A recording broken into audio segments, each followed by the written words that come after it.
প্রিয় স্টুডেন্ট, এখন আমি তোমাদের নবম দশম শ্রেণীর সাধারণ গণিতের বীজগাণিতিক রাশি 3.1 এর একের ঘ এর সমাধান করে দেখাবো। চলো, একের ঘ দেওয়া আছে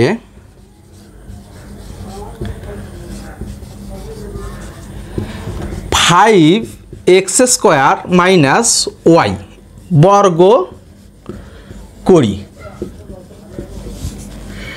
প্রশ্ন বলতেছে সূত্রের সাহায্যে বর্গ নির্ণয় করো।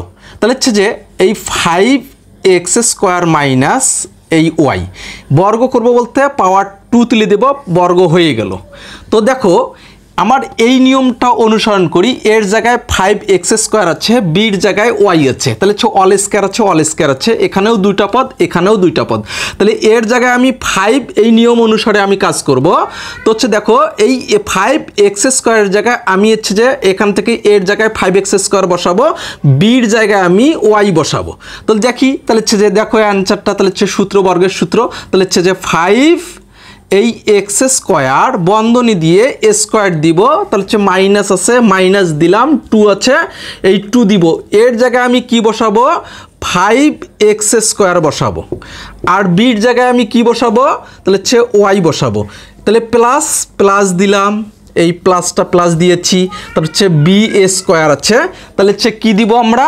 b বলতে y, তার উপরে কি আছে? পাওয়ার 2 আছে, 2 দিয়েছি।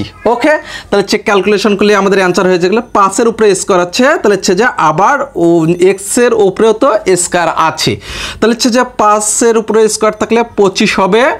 তাহলে হচ্ছে যে এখন দেখো, এখানে হচ্ছে যে এক্সে রাখবো, তাহলে হচ্ছে পাওয়ারে পাওয়ারে গুণ করে নাও, তাহলে হচ্ছে যে 2 দুগুনি 4, তাহলে হচ্ছে যে মাইনাস সংখ্যাটাকে গুণ করে নাও, 5 দুগুনি 10, তাহলে হচ্ছে যে x² এই y প্লাস y এই স্কোয়ার, তাহলে হচ্ছে দেখো এটাই হচ্ছে যে অ্যান্সার।